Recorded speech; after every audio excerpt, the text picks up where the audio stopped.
entrance quite well. I'll figure out which one it is. What time do you leave for DC, by the way? Me? Yeah. Tomorrow morning.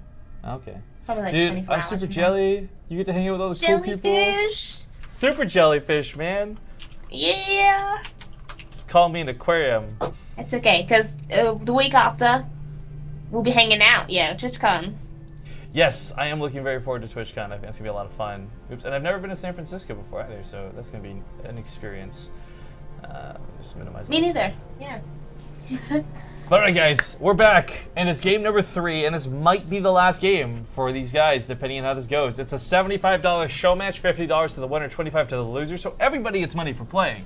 But it's about getting a little bit more cash. Getting lunch for 2 days instead of 1, that sort of deal. Spawning in the top right corner of the map, it's going to be the light blue Terran player, Beastyqt. Going for blue. Yeah, pink just wasn't his color. It wasn't the luck that he needed. As you could tell. I think it's a mistake, dude. I think he's going to lose because he picked blue. Opposing him. 1 game away from PvP finals. It's Puck. So this always happens in our chat, by the way, whenever. Sorry, Trace sent recently learning about our Twitch chat, guys. Just kind of hang out in the background. Yes, they babysit me because they don't want me hopping on an Overwatch or anything that would get me in trouble. I mean, I'm not saying that I would necessarily stream it, but yeah, I can't touch things while I'm here. You break things, Rifkin. It's pretty much what he's telling you. Yeah, I'm very good at breaking things. Like, I feel like if you left me alone, I would just open StarCraft and somehow crash the network. Like, it wouldn't even be anything I did. It'd just be the element of being left alone. I get fidgety. What can I say? Anyway, so right now in the series, we watched BC try and do a bit of cheese himself in game number 2. We saw him take on the macro game in game number 1.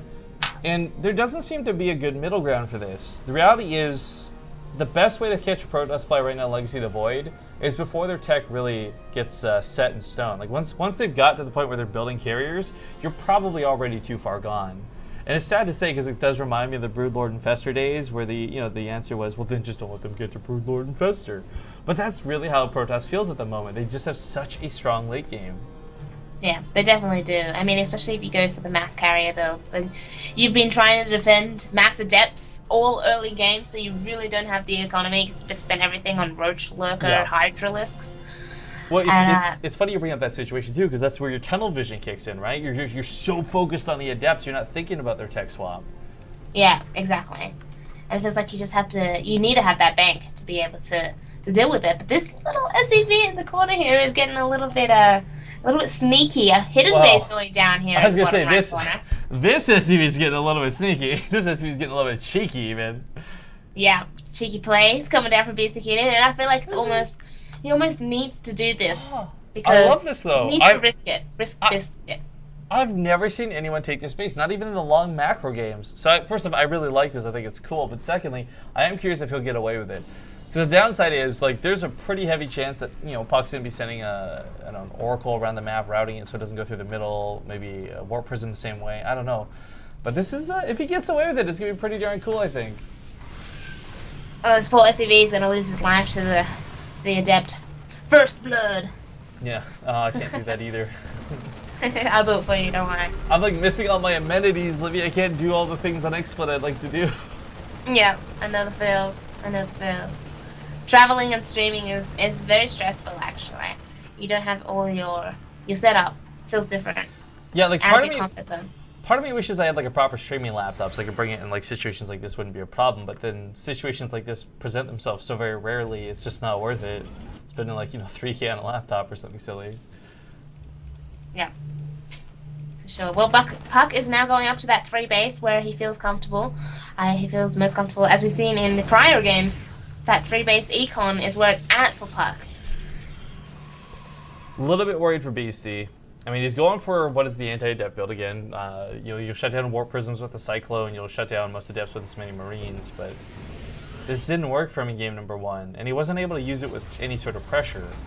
He's going to be pushing a little bit earlier with this, I guess? I mean, the difference in game number 1 to this game is that he actually has that hidden 3rd base. I mean, if he can get that hidden 3rd base up, then I mean, the game could go quite a lot differently considering they'll be on even bases. Unfortunately for Beastie, though, his third base isn't saturated while Puck's bases are. So his production's going to hit a lot sooner than Beastie's, and I mean Beastie's the one that's being aggressive. He's got to hit a very small timing window right now. Well, the overcharge does go off, and I guess the cool thing is the Cyclone does get a lock on. But as you guys see, the damage on the Cyclone was pretty heavily nerfed. It just really does not hit as hard as it used to, much less its original version. You can get an upgrade to increase that damage a little bit, but unless you're really dedicating to this, there's no point in having 3 Cyclone or 1 Cyclone and investing in that upgrade. He'll also know about the Warp Prism thanks to this SCV holding the Watchtower. He's going to lose the SCV holding the Watchtower. And 5 minerals in his hand as well. No! No, poor SCV. Well, basically he's got to turn around, he's got to go back home because now the Adept pressure is on. The Warp Prism, Adept pressure, possible multi-prong harass in the mineral lines. Beastyqt really needs to be on top of his micro to defend against this. Yo, one of the cool things about this too is BC would normally take a lot of devastating damage and you wouldn't be able to transfer the drones around very much, if at all. But with that hidden base, or not drones, pardon me, SCVs, but with that hidden base, I think he's actually going to be okay. Now the bunker does not get repaired. This is a potential problem. War Prism in the main going off. He was busy focused on that natural. Charge does a little bit of damage on impact now too, so Zealots are a little bit more beefy than ever when it comes to this. But I think Adepts would be better in this situation. I'm a little bit curious on the choice to just purely invest in the Zealots. Either way, he gets sandwiched in. GG's good to be called. And looks like we will get to do that final best of 5 if we get these guys to PvP veto really quick. Wow, the flanker from the Zealots and the Adepts were just too real. That was quite painful. For me, I look at this series. Oh, let me swap to us again. I look at this series and it's like 3-0 and 3-0 back to back. I did not expect that. Like, this was not some exhibition where I'm like, let's show off the power of Protoss. I really thought these matches would be significantly closer than that. But that was a 3-0 on one side, 3-0 on the other. Now we got Puck versus Kiwikaki for this final best of 5. We're going to try and get them to do vetoes as quick as we can because we are a little bit pressed for time here. So,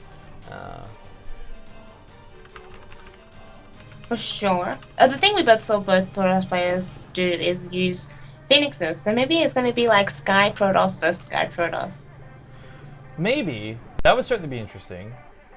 But we will have to wait and see. We're going to go to an ad break, though, guys, when we get this set up. They have to veto. Kiwikaki's going to get first veto, and then Puck and him can just go back and forth. It's a best of 5, so it's not that much to veto. But we'll see you guys here in a sec.